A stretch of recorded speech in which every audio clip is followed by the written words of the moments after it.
Hello students, welcome to UWIN Academy. Today we are going to start with the chapter Current Electricity. This is the second unit in the class 12 physics. In the previous chapter, the first unit, we studied about electrostatics, where we studied the charges at rest. Here we are going to study the charges in motion. Now, what do you mean by the current? Current is basically the flow of charges in a particular direction.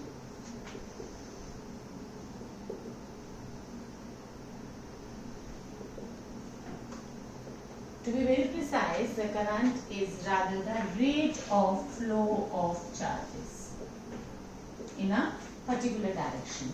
Average current we generally define as delta Q by delta T, that is the amount of the charge that flows through a given circuit in the time delta T, and instantaneous current is defined as limit of delta T tending to 0, it is delta Q by delta T.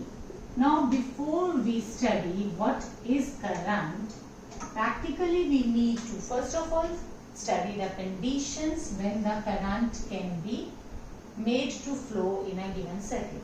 See bache, in the previous chapter we have studied the properties of conductor. Now the conductors have very important property that the field inside the conductor is always zero. And what is the structure of conductor? Before I start with the current electricity, I need to tell you that about the structure of the metal. We all know that metal is also defined as sea of kernels. I don't know how many of you have read this definition in chemistry in 11th standard, but we do define it as a sea of kernels. And to simplify it, what we actually can write is about an atom. So what is an atom? Consist of, if you talk about the atom, now you all are aware of the structure of the atom, that it consists of the nucleus plus the filled shells plus the valence electrons. If I talk about the simplest metal that we normally take the example, sodium, whose atomic number is 11. If I talk about the configuration, it comes out to be 1s2, 2s2, 2p6 and 3s1. Now 1s2, 2s2, 2p6, these are the filled shells, and 3s1 is basically the valence electron. So the structure of the metal is nucleus plus filled shells collectively are known as the core. So I call atom as a core plus valence shell. Now this is the structure of atom, whether the atom belongs to the conductor or it belongs to insulator or it belongs to semiconductor. Now what is the difference between the conductor, semiconductor and insulator is a number of valence electron. So now this is when we talk about the valence shell electrons, in case of the metals, the valence electrons are almost free. They are loosely bonded to the nucleus. So if I talk about the structure of the atom, the electrostatic force of attraction of the nucleus is extremely weak in case of the valence electron. If I talk about this nucleus, say this is a sodium atom. These are the 8 electrons in the 7th shell and these are the 2 in the first shell. If I broadly divide this into KLM shell, then in the K shell we have 2 electrons, in the L shell we have 8 electrons, and in the M shell we have the 1 electron. So 11 is 2, 8, 1 as well. So now this valence electron is relatively loosely bonded to the nucleus in comparison to the filled shell. So now I define atom as a core plus valence shell, and the core will always have a positive sign because inside the nucleus there will be 11 protons. In case of sodium 1123 we have 12 neutrons. And these 11 protons plus filled shells have 10 electrons. So the net charge on the core comes out to be the positive, 1 positive ion, and there is a 1 valence electron. This is actually if I talk about the atom of sodium. Now in case of metal, these positive ions are fixed at the core is relatively fixed, rather fixed only, and this is at the lattice ion. These are called as the lattice ions, fixed at their respective sides.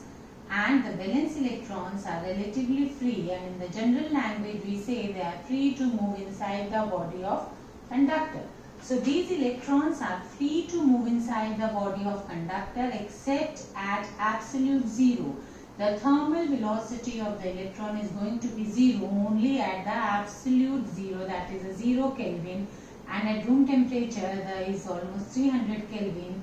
These electrons are moving inside the body of metal with all the speeds, and the thermal speed is not less, that is of the order of 10 raised to the power 5 meter per second, but still that does not constitute any current.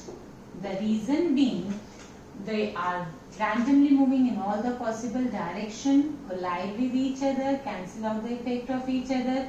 If there are n electrons crossing the metal from left to right, there will be the equal number of electrons crossing from right to left. So the charges crossing an area left to right and right to left is going to be equal.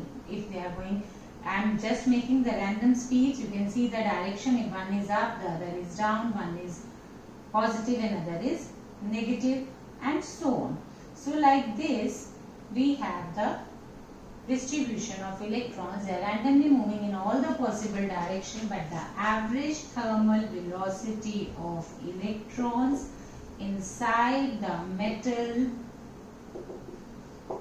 is always 0. If I denote U1, U2, U3, Un are the average thermal speeds, then the average thermal velocity is always 0 because they cancel out the effect of each other. So in the absence of an electric field, there is no current inside the conductor. When you pick up a piece of metal, say copper or anything, you never feel the current. Although the charges are there and free charges are there and they are not at rest, even they are moving randomly in all the possible direction.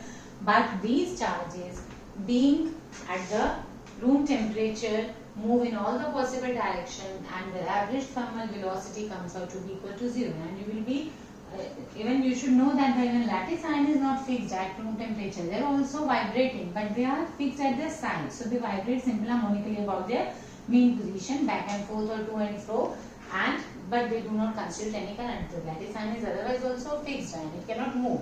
So lattice ions are fixed at their sides, vibrating simply harmonically about their mean position. Electrons move randomly in all the possible direction, but still do not constitute any current.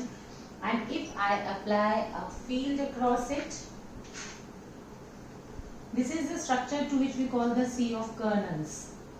These ions are also known as the kernels. So we call them as sea of kernels.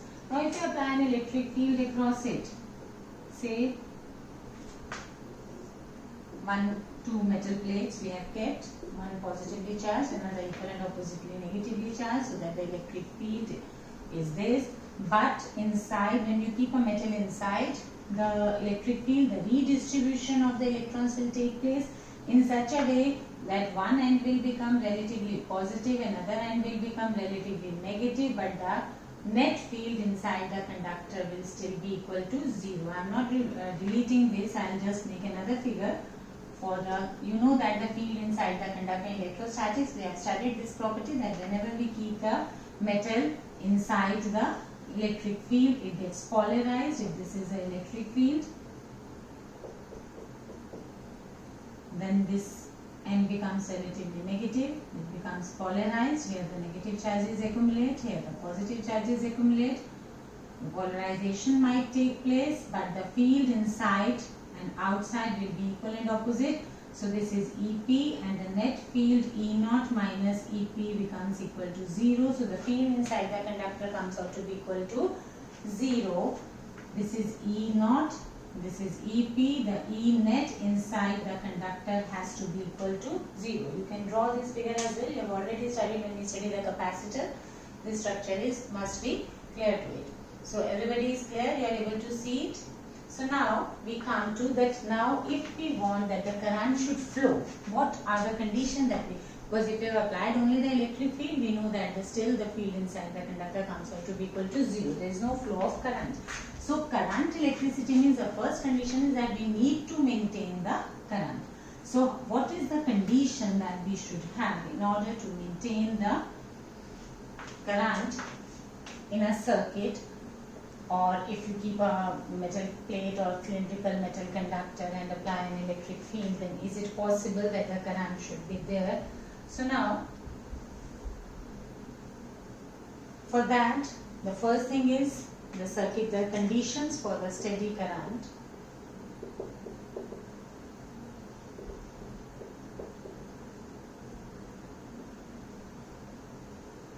The first condition is that the circuit should be closed.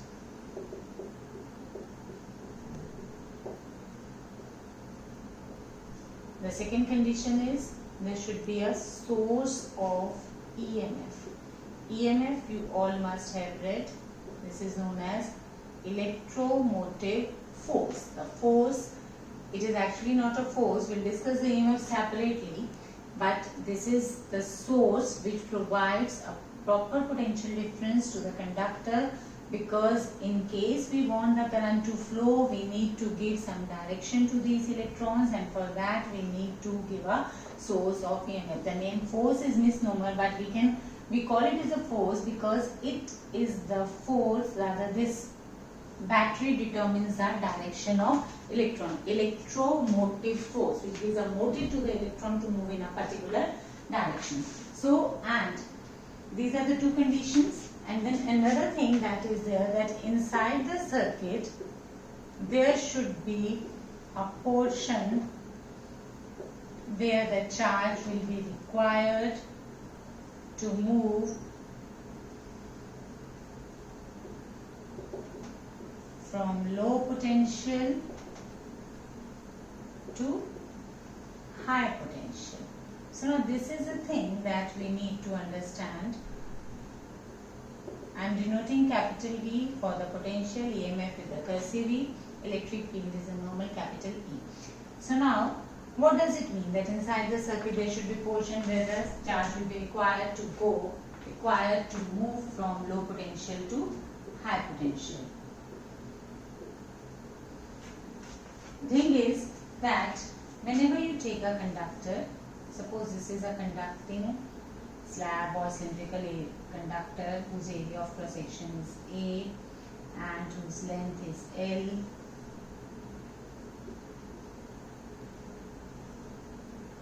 Then I label this as C, D.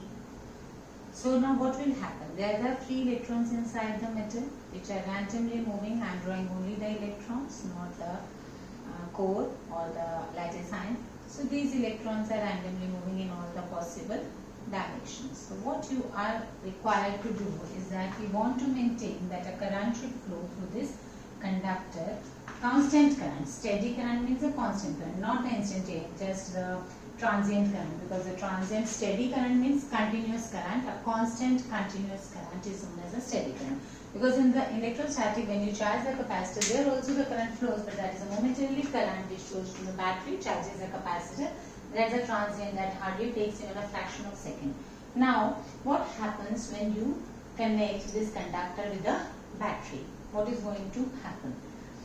See, बच्चे, पहले the first thing you need to understand that I said the circuit should be closed. Source of EMF, this is a battery, which is a source of EMF.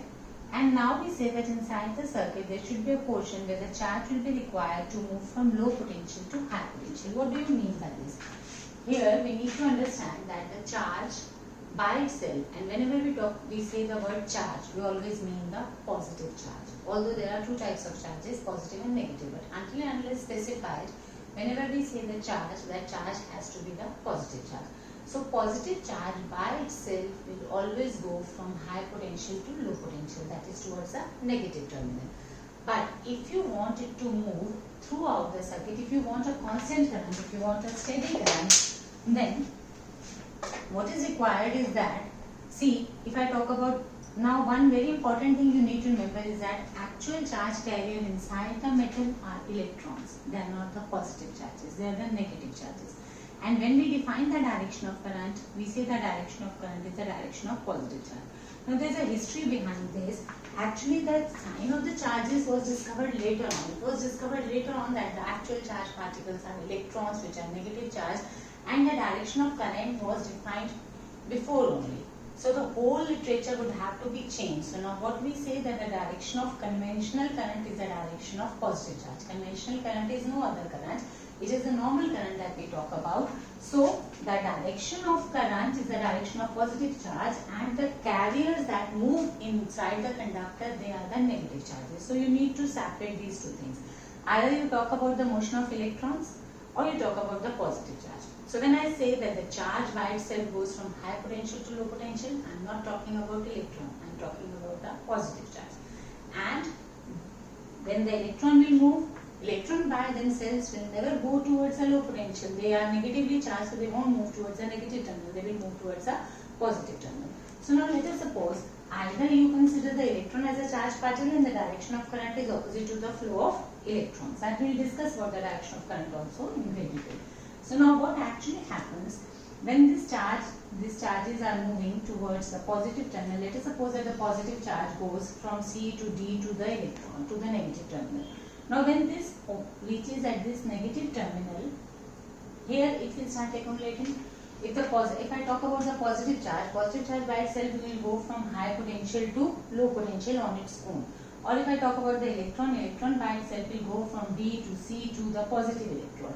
And it will accumulate at this, let us label this is say F, this is say G. So now what happens when the electron goes from C to and it starts accumulating at this point F. So the potential of F will start decreasing because electron is a negative charge particle. And slowly this potential difference between these two terminals will start decreasing. So now what actually happens when this electron goes from C to F, there has to be a portion where it will have to go from positive terminal to the negative terminal. The same thing that I have written, that whenever we talk about the current, steady current is possible only when inside the circuit there has to be a portion where the charge will be required to go from low potential to high potential. If I talk about the positive charge will go from F to C to D to G. But from G to F it will not go on its own because electrostatic forces are conservative in nature. You need to understand two things. That charge is, the forces associated with the charge are electrostatic forces which are conservative forces. Conservative forces will always drive the system towards a low potential energy, like the gravitational forces. Whenever a particle moves from high potential to low potential, water by itself goes from high level to low level, heat by itself flows from high temperature to low temperature. These all are the examples of conservative forces. If you want the water to go from low level to high level, you need to do some mechanical work, you need to do some kind of work which will be non-conservative in nature. Like from the underground tank, if you want the water to flow upward, we have to switch on the motor and the motor takes the water from low level to high level. So similarly, the charge by itself will go from high potential to low potential. That is, the positive charge will always go from high potential to the low potential, but from low to high the charge cannot go on its own because of electrostatic forces will never drive the charge to the high potential energy system. Positive charge goes from F to C to D to G because its potential energy at G is less and potential energy at F is more. But if we want the steady current, if this process continues only up to this G level only, that F to C to D to G, slowly all the positive charges will accumulate at G, the potential of both the terminals will become same and the current will vanish. That will be this transient current. That will be momentarily impulsive current. But if you want the steady current, then the charge has to go from G to F. Then the charge has to go from G to F. By itself it cannot go. So some work has to be done by the non-electrostatic force, and that non-electrostatic force is the battery. The chemical reactions inside the battery drive the positive charge from G to F, and to which we call the source of EMF. EMF itself is a work done by the non-electrostatic force per unit charge. This source of EMF is able to maintain a constant potential difference between the two terminals of the conductor Otherwise, the continuous current will not be there. So this source maintains a constant current in the conductor, and the charge will move from G to F by the battery force. So it is like this, if you want some circle to be completed, if you throw something from level A to level B and you want it to complete the circle and go back from B to A, then from A to B its potential energy is decreasing, that it is coming from high level to low level, and back from B to A its potential energy is increasing, and that this work is done by the conservative force and this work will be done by the non-conservative force. The same situation is over here. From F to C to D to G, the work is done by the conservative force, and from G to F, the work is done by the non-conservative force. So the condition of steady current is that the first thing is circuit should be closed. You need to have a source of EMF, or you can say potential difference also, because you need to provide a direction to the charge. The charge will go from high potential to low potential if it is positive, or vice versa if it is negative. And inside the circuit, the portion of the circuit has to be such that where the charges will be required to go from the low potential to high potential, where the work will need to be required to be done by the non-conservative force. So we have studied that what are the conditions for the steady current to flow. Now we come that what is actually the nature of current, its magnitude, its direction, and its nature, whether it is a scalar quantity or vector quantity. So I told you in the beginning that the average current is the rate of flow of charge. If the delta Q amount of the charge flows in the time delta t, the average current will be delta Q by delta t. And instantaneous current is limit of delta t tending to 0, delta Q by delta t, to which you normally write as dq by dt. On the basis of this, you have the generally 1 mark questions in which you are given the charge and you have to differentiate it with respect to time, and at a particular time you can find the instantaneous current. Now I talk about the magnitude of the current is this. The direction of current will be, as we have discussed, that if we have a source of EMF, the charge will flow from higher potential to lower potential. The direction of the current is given by the battery. The current comes out from the positive terminal of the battery, goes to the negative terminal. Battery we will discuss in great detail in a separate lecture. Now we have to discuss about whether it is a scalar quantity or vector. So all of you must remember that current is a scalar quantity, although it has a magnitude and direction. Still it is a scalar quantity. The reason being, it does not follow the rules of vector algebra. It follows the rules of scalar algebra. Vector quantity is not only one which has magnitude and direction. It is the one which obeys the laws of vector algebra also. Let us suppose these are the two currents entering any junction. Then the net current, suppose 3 ampere of current, the unit of current is ampere, that you have already read in 11th. In the first chapter in units and dimensions, and 4 ampere of current comes over here, then the total current coming out of this branch OB will be 7 ampere. If AO carries 4 amperes, EO carries 3 ampere, then through OB the current that will come out will be 7 ampere. We have not taken into account this angle. This angle can be 60, this angle can be 90, or anything like that. The resultant current will be 4a plus 3a, not the under the root of 3a square plus 4a square plus a1 a2 cos theta. Like you add the two vectors according to the parallelogram law, but we add the current according to the scalar addition. So that is why current is a scalar quantity. Its unit, as I told you, is ampere, and this you have already read in the lower classes as well. And 1 ampere is equal to 1 coulomb per second, which is sometimes, very rarely, these easy questions also come, define 1 ampere. Then you don't have to learn the definitions, you should be able to make and define the definitions on your own, that when 1 coulomb of the charge flows through a circuit for 1 second, the current constituted is 1 ampere. And dimensions also you can do yourself. We have already done in the 11th standard. 1 ampere, ampere is the standard unit. Now we come to the next thing that we come to is that when we apply a battery across this conductor, what actually happens and how does the current flow, and this battery provides a force. So are these electrons accelerated, and what is the acceleration if they are accelerated, and if they are not accelerated, and what is the reason? Although we are applying a force on the conductor, electrons of the conductor. Now try to understand this, and with this we start with an important topic that is basically known as a drift speed. So how do you define the drift speed of the electrons? And what is actually the drift velocity or the drift speed, and how it comes into picture, and what happens? See, the physical condition is like this. Suppose this is a conductor, AB, this is a battery, CD.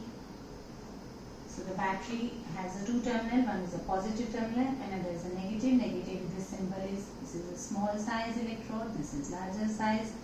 And if it is a V volt battery, we consider the negative terminal to be at 0 volt and positive terminal to be at the V volt. Fine. Now, what actually happens when this conductor is given this potential difference? Now, the electrons of the conductor will start experiencing a force F is equal to QE towards the positive terminal, and Q on the electron is minus E. If I write it in the vector form, then this comes out to be F is equal to minus EE. The negative sign shows that the direction of the force on the electron is opposite to the direction of electric field, because electric field will be in this direction and electron will start moving towards the positive terminal. Now, as I told you that this electron is already having one thermal velocity. At room temperature, every electron is having the thermal velocity. Let us talk about this particular electron. I talk about this first electron. I label it as a 1. It's having the initial velocity as u1. So now, if it has an initial velocity u1, and now you have applied an electric field in this direction, as a result of which it experiences the force in this direction. I draw this separately, taking only this electron into account.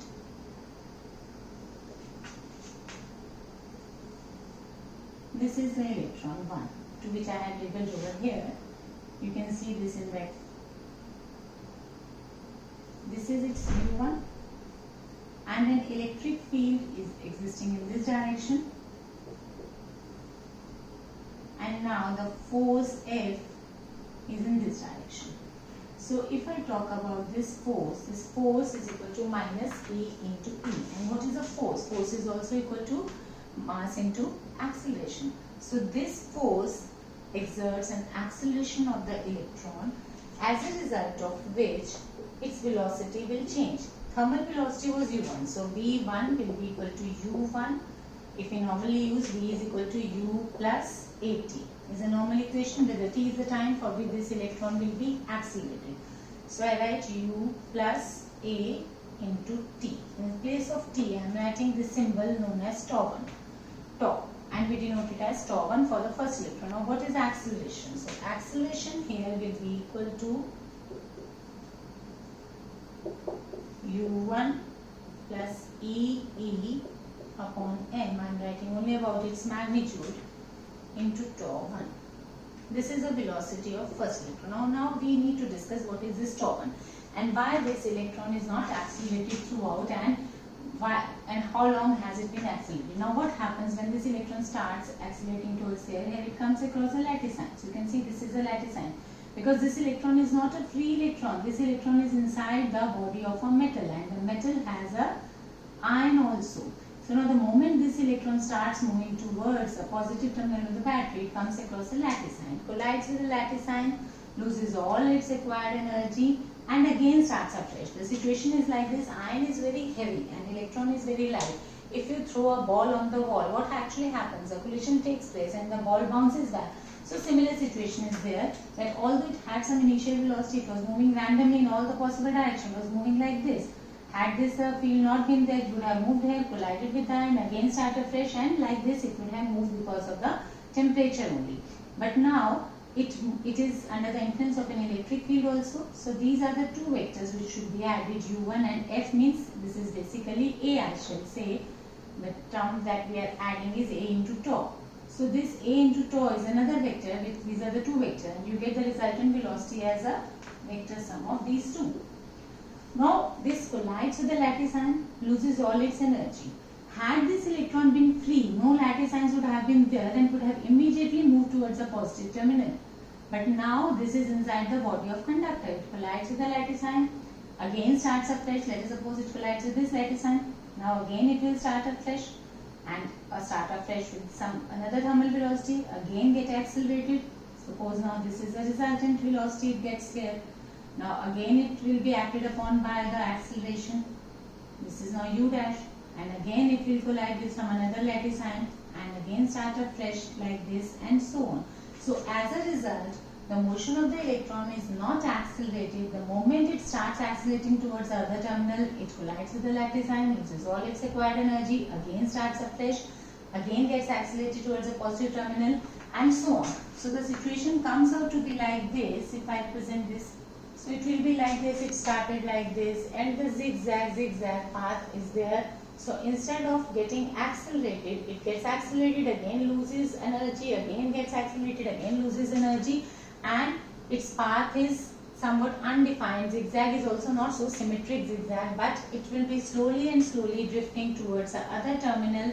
As a result, its final velocity will be the resultant velocity of, if I talk about all such electrons, and this time for which it collides, means it collides with the lattice ion. So it has been accelerated only for this much portion and for this much time. This time is known as the relaxation time. Relaxation time is defined as the time between two successive collisions, which means it starts, it's moved towards the positive terminal, gets accelerated for a very less time, for a fraction of a second hardly, and then collides. So it gets time to accelerate only until it collides. So time between two successive collisions is known as the relaxation time. So if I talk about the first electron, this is the situation. If I talk about the second electron, it must be having some initial velocity as u2. Acceleration will be same, E by m, because the charge on each electron is same, field for every electron is same, mass of every electron is same, and relaxation time if I take as t tau 2, although in the case of when we take the average, so see, this will be the situation un plus a tau n. So this will be the V1 plus V2 plus Vn divided by the n will give us the average thermal velocity, average velocity with which the electrons are drifting towards the other terminal. So the net velocity is drift velocity, is the average velocity of all the electrons with which they are able to move towards a positive terminal. Although field is there, although force is being exerted on them, but still they are not accelerated and they are moving slowly and slowly towards the other terminal. So it is u1 plus a tau 1, u2 plus a tau 2,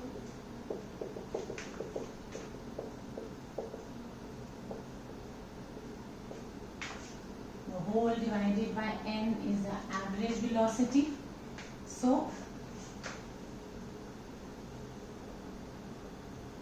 this average velocity comes out to be, if I separate the terms, this is u1 plus u2 plus un whole divided by n plus a into tau 1 plus tau 2 plus tau n divided by n.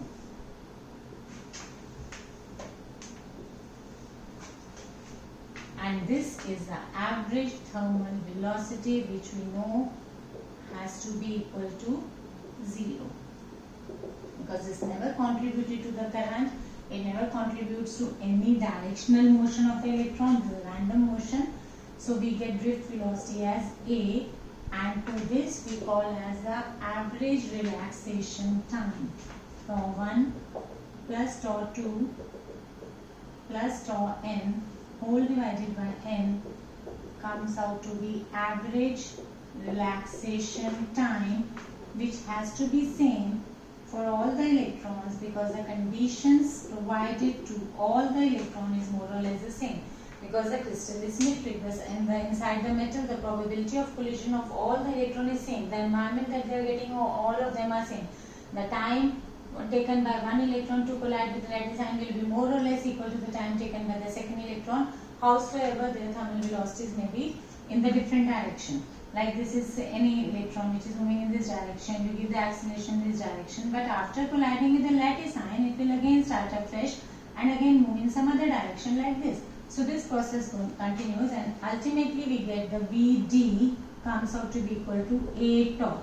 In the simplest form, you can remember this as Vd is equal to A tau, and when we write the value of A, it comes out to be E upon m into tau. If I talk about the speed or the magnitude, it is A is equal to E upon m into tau. The negative sign, which gives you the direction of drift velocity, is opposite to that of electric field. So Vd is equal to minus E upon m into tau. This is known as the drift velocity, and in nutshell we define drift velocity or drift speed is the velocity with which the electrons inside the conductor slowly and slowly drift towards a positive terminal of the battery under the application of an electric field. Means average thermal velocity her electron के पास is there in the absence of electric field also. But when you apply an electric field, under the influence of this electric field, the electrons slowly and slowly drift, and this is very small, of the order of 10 raised to the power minus 4 meter per second. And the number of electron is very very large. It's of the order of 10 raised to the power 20 nano in case of copper per metric cube if I talk about. So since there are a large number of electrons per metric cube, so that is why this comes out to be some appreciable speed, but otherwise the magnitude of the drift velocity is very very less. And it depends upon the applied electric field, it depends upon the relaxation time, and the relaxation time depends upon the structure of metal. Like in case of closely packed structures, the probability of collision will be more, so relaxation time will be less. And relaxation time also depends upon the temperature. The more will be the temperature, the more will be the frequency of collision of these electrons with the lattice ion.